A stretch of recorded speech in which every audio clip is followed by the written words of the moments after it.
Everyone, this is Parul Rajvanshi, Assistant Professor at Mac College, Raipur. Today I am going to demonstrate you our recording regarding the marketing paper for my BBA 4th semester students. The unit today I will be covering is the unit 2nd for the marketing paper. The which we will be covering in this PPT presentation video will be the first will be the market segmentation, marketing mix, targeting and positioning, product mix, branding and packaging, promotion mix. So we will be starting with the market segmentation. What is market segmentation?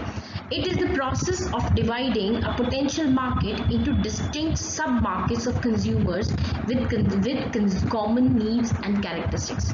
What is market segmentation? We are dividing, basically if we got it in the layman's language, we are dividing our market on the basis of needs and satisfactions of our customer, because unless we know our customer best, we are not able to cater him the best. So for that purpose, here we are somewhere giving that satisfaction to our customer, so he should feel more satisfied for our product and should be able to deliver our product, should be able to buy our product. Okay, what is the for this next is the definition. As I told you, market segmentation, it is the first starting step for applying the marketing strategy. Whenever we do the market segmentation, we start with making the market segmentation marketing strategy. First of all, we do the market segmentation, then we move to the some other steps. The next is the benefits of market segmentation. Why we do the market segmentation? There are many major benefits why we do the market segmentation. First is it minimize the aggregation risk. Maybe we sometimes aggregate the things, and so it minimize those risks. Those risk taking things are being controlled with the market segmentation. Secondly, it helps to know the company's capabilities. A company can realize its capabilities very well if they are properly, their market segmentation has been done. Company know what are their strong points and what are their weak points, and how they have to use their strong points well, so that they can make their product more acceptable to the customer. Third is providing opportunities to expand market. Market segmentation have to provide the opportunities to expand the market. They have to make the market in such a way that they can expand the market. Whatever are the strengths of the company can expand their customer base. If I'm talking about expanding the market, means I'm talking about expanding the customer base for the company. Next is to create the innovations.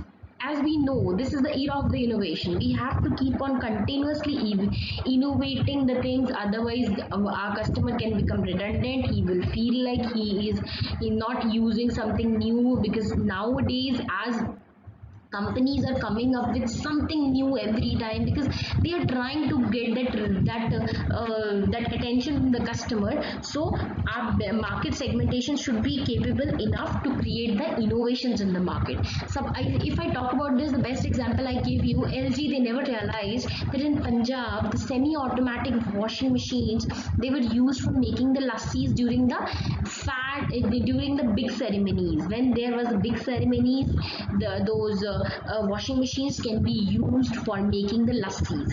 Next is to gain the customers. Finally, this is the ultimate aim of every marketer, to gain the number of customers they are having. So market segmentation should be aimed toward increasing the customer base. Next is requisites of effective segmentation. What kind of segmentation, what is considered to be the effective segmentation? There are generally 6 features which should be included. It should be measurable and obtainable. Whatever is the market segmentation is there, it should be properly measurable and should be obtainable. It should be substantial. We should be able to sustain it. It should be accessible. We should be able to realize what we have written on the papers. We should be able to attain it, otherwise it's not going to be useful for the company. It should be differentiable. It should be differentiable from our competitors' point of view. Whatever we are doing should be easily recognizable from how it's different from our competitors. it should be actionable. We can put the things into action, and it should consider all the general consideration regarding the product. Next is the philosophies for the market segmentation. The philosophies are, we have generally 6 philosophies which work for the market segmentation. First is a mass marketing. Mass marketing, where we are producing everything for the mass, we are doing everything for the mass. Example, salt, example, you can say Coke, Pepsi, they are all involved in mass marketing. Next come up is a product variety marketing. Product variety marketing says that a company should have the variety of the product. HUL is the best example for this. What HUL is doing, they are giving you the variety of the product. If I talk about the shampoos, HUL providing the shampoo ranging from Ayush in the herbal range to Clinic Plus to Sunsilk.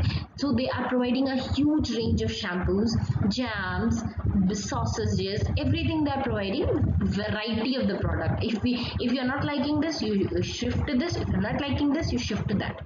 Third is the target marketing. We are targeting some of the consumers, and we are specially using the marketing according to them only. The best example for the target market is the Alto as a family car, and whereas Quid, same segment. Duster launched Quid for the young car. Alto, they always show Alto, Maruti shows Alto as a family car, while Quid they show as a youngster's car. Both are from the same segment, but they are targeting is different. Next is the micro marketing. Micro marketing, where Haldiram's, Bikaner Wala, we have bifurcated our market, and we are targeting the small groups. They are known as micro marketing. Haldiram's, Bikaner Walas, what they are doing? They are targeting the small customer base in every segment, especially in every segment. They have a bhujiyas, they have a different types of namkeens, but they are targeting people. Some people may like bhujiyas, some people may like other kind of namkeens. So they are doing the micro marketing. Customized marketing. Next is customized marketing, is where we are shifting from our individuals. The best example for this all other tailors and boutiques, where they are giving you the customized services. They are providing you the cloth, they are providing you the styling, and everything else depend on you what you want to have.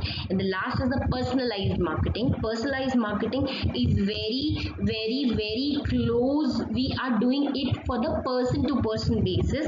For the best example is Dilip Chhabria, who designs the car according to the personal needs of the customer. So this is the difference between customized marketing and personalized marketing. Customized, in this we are identifying very small groups, but in personalized we are going just for the person only. The next is the basis for market segmentation. What are the bases? These we form generally, we study these 5 bases as the basis for market segmentation. These 5 bases are geographic, demographic, physiographic, behavioral, and value based. Geographic bases are, we are identifying our markets on the basis of the geography where people are staying. Suppose, as we all know, India is divided into North India, South India, Eastern India, Western India.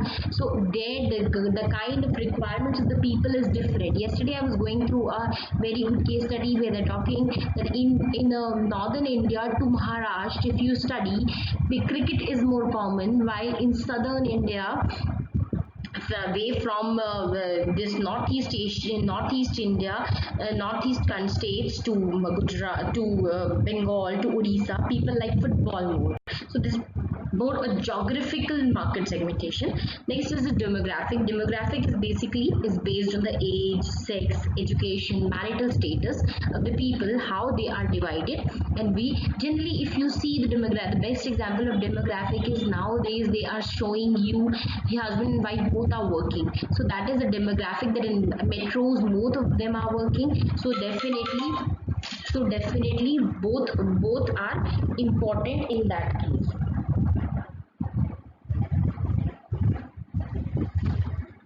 Next is the physiographic marketing. Physiographic marketing is where lifestyle, social class, culture, personality for person, they plays the role. Behavioral marketing, need, motivation, perception, learning, attitudes, all these things play the role. And value based marketing is where occasions, benefits, readiness stage, all these things play the major role. So this is all about the market segmentation. We will be covering is the marketing. What is the marketing mix? Marketing mix says that we should have, what is a marketing mix? Marketing mix is the overall marketing strategic approach that a company is adopting to achieve the plans. Marketing mix involves the things like P's of marketing. They are product, price, promotion, place, packaging. Some more being lately added. These are process and people. Product, finally what we are producing. Price, what kind of price band we are accepting or we are giving to the customer. Promotion, what is the promotion, what promotion strategies we are using. Place, what will be the place where we, how we are placing the product in the marketing. Packaging, especially packaging, if I talk about dairy industries, they are using packaging a lot in that sense. So what is the packaging content is also important. And the last we are process and people, that process we are adopting and the people to whom we are catering. So this is the marketing mix. Next we come up is the targeting and positioning. How we are targeting our customer base and how we are positioning them into the market, that makes the targeting. If I talk about the target market, that what is targeting? Target market involves breaking the market into segments. Again we are talking, going back to the market segmentation. So here we are targeting those segments which we have made in the target markets. These target segmentations can be what criteria generally we use for targeting. Criteria can be who buys the product, who does not buy the product, what need the product is actually serving, how will be the, who will be the customers of the product, what price they pay for the product, when they buy the product, when it is purchased, and why it is purchased. So these kinds of questions are generally answered in the criteria for targeting. Next is the positioning. Positioning says that your product stands in relation to the other products, similar products that right now available in the market. Positioning tells us that. Suppose if I talk about the two projects, like I will talk about Ariel and I talk about Surf Excel. Surf Excel and Ariel are the two niche products where they are targeting the for the fully automatic or fully automatic front loading washing machines. So they are the two major players in that sector. So this is how Surf Excel is standing in comparison to the Ariel, or what benefits Ariel is providing or what benefits Surf Excel is providing. We can study that in the positioning. Now the strategies for positioning are generally strategies and customer benefits. We have to see what benefits we are providing to our customer. Pricing, what is the pricing of the product, how much apt we are providing to the pricing. Use or application of the product, what will be the use or application of the product. Product process, how product is being processed. Right now people are more emphasizing on this product process a lot. Why? Reason being, people are very much aware how they, what kind of product they're using and how that product is being manufactured. Product class, the class to which product is catering. As I talk about right now, Ariel and Surf Excel both are coming to the niche class. Cultural symbols, what are the various cultural symbols? A very good example I want to quote here is the Ariel's share the load ad, where they are trying to show that nowadays, because women are working equally with men, so men have to somewhere share the load with their wives. So that is the cultural symbol right now companies are doing. And the last of the, what your competitors are doing for positioning the product. The next topic comes up is the product mix. What is product mix? Product mix refers to all the products offered by a firm. Suppose if I'm talking about the product mix, I am talking you about the company. If we take up the example of a company like HUL. HUL is providing you the product way from soups, from shampoos, from bathing gels, from bathing soaps, from dishwash cleaners, from your cosmetics, from your deodorants. That is their product mix. Whole batch they are providing you, means the kind of all various kind of products they are providing you for making that makes up their product mix. Whenever we talk about product mix, another three concepts comes into our mind are product width, product depth, and product consistency. What's product width? Product width is actually that width which is provided by the product. Width I'm talking about HUL is providing me the product like soups, toothpaste, bathing gels, bathing bars, cosmetics, washing powders, shampoos, sauces, body lotions, deodorants. This is their product fit. But if I talk about product depth, what can be the product depth for them? Product depth is their soups. Not soups they are providing. Not soups consist of soups from tomato soup to sweet corn soup to hot and sour soup. Different kinds of soup they are providing you. That makes their product depth. Product depth, with product depth I want to say you the kind of detail they are providing into every product will make up the product depth. Next is the product consistency. Product consistency is how much product are related to each other and how they can gel up with each other. Okay, so that makes our product consistency. The next topic we cover up is that factors that influence the product mix. What are those factors? Those factors are change in demand of the product, how product mix is being influenced due to the change in demand, due to the change in purchasing power of the consumer, due to change in company targets, due to there's some change in developing the raw material strategy. Your competitors also influence your product mix. Spare market capacity, especially this is for if I talk about the distillery industry. Distillery industry, they have a, when they are doing the distillation process, they have a spirit comes out as a byproduct, but equally it is important as other products. Next is financial influences. Next is advertising and distribution factors. How you will be doing the advertising and distribution, goodwill of the firm, and the last is possibility of adding new products to its product line. A company can add new product to a it is possible or not. The next topic we will be switching on to its make is the branding and packaging decisions. Branding, what is branding? Branding is the process of stamping a product with some identifiable name or marks of a combination of both, where we can stamp a product with some identifiable name. If the best example I talk about is the Nike, they are not into manufacturing, they are just into branding only. They pick up the shoes somewhere from Philippines or from Indonesia, put up the stamps, and they're selling the product, right? So the branding is somewhere we are doing putting the logo on the product. And the next is, whenever we talk about branding, the three things comes into our mind. They are symbols and the marks which a company is using, special names that the company is using, a name of the product and the manufacturer. Next are the trademarks. What are the trademarks? A trademarks refers to the brand which is registered with the government under the Trade and Merchandising Act, Marks Act. This is, every company has their own brand and that brand is registered with Government of India. So no one else can use that brand, and that brand is completely owned by the company, and all the expenses are being beared by the company. Next is the functions of, what are the major functions of the branding? Functions of the branding are, it helps in product differentiation, it helps in advertising, it gives the better quality of the goods, it helps in the protection of the goods, it helps in consumer protection also, and it bridges the gap between the user and the buyer. Now, next is the advantages of branding. What are the major advantages of branding? Advantages of branding are for two people, for manufacturer as well as for the consumer. Why we are talking branding means that much? Because in branding, a company is investing a huge lot of money. So firstly, we will be studying it for the manufacturer.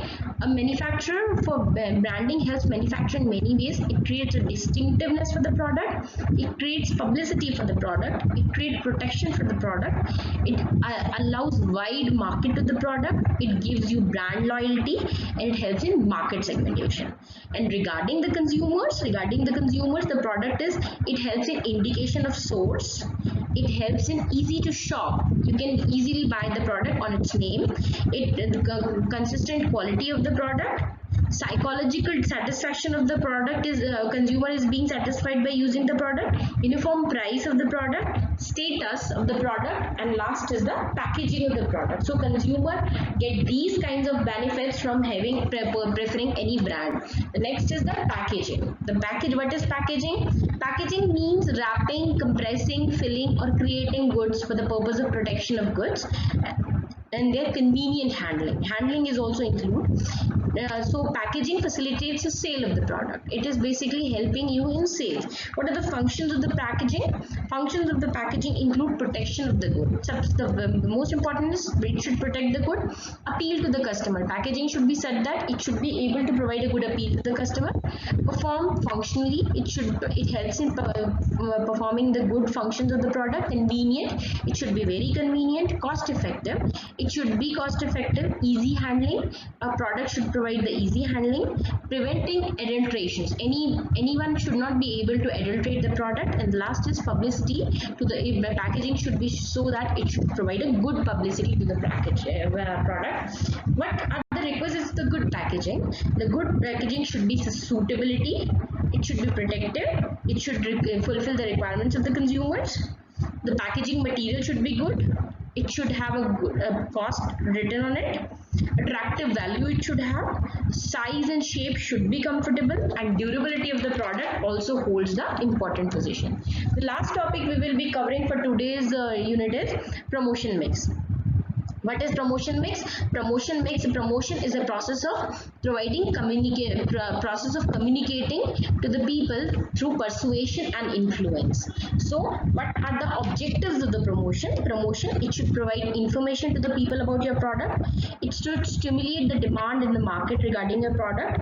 It should differentiate the product from other competitors' product. It should highlight the utility of the product to counter the competition and stabilize sales, and it should build the proper image of the product. And the last topic I will be covering for the methods of the promotion. There are the 5 methods generally we use for promotion. These 5 methods, first is advertising. I always say advertising is a paid form of promotion. You are every time paying for doing the advertising. Every time you pay. Next is the sales promotion. Sales promotion is short term, and generally we do this by lottery method or giving the freebies to the people, sometimes of gifts, sometimes of seasonal discounts, rebates, trades and allowances, all that includes the sales promotion. Third is the personal selling. Amway is doing personal selling, Tupperware is doing personal selling, where we are giving direct representative is going to the consumer and they are selling our product. Direct marketing. Next is direct marketing, where we are not selling the open showrooms and we are involving in the direct marketing. We are only selling the product to our channel sales. And the next is the public relations and publicity. We are using some kind of you can say press conferences, speeches, annual reports, events or publications for doing the publicity of the product. Publicity is never paid, and the basic difference between publicity and advertising is that publicity is indirectly paid. It's not directly paid, but advertising is directly paid. Next are the factors affecting the promotion mix. What are the factors? These factors are the product consideration. Product consideration can be the nature of the product or product image or stage of product life cycle in which product is, packaging, degree of customization of the product. Next is the product pricing policy. What kind of pricing policy we are keeping? We are keeping it high, we are keeping it low, we are keeping it medium. Distribution of the product, it's selective, it's exclusive or intensive. And the last is the target market. What are the target markets of my product and how I am able to target those target markets. So this is all. And with this, I want to thank you all of you for attending this session.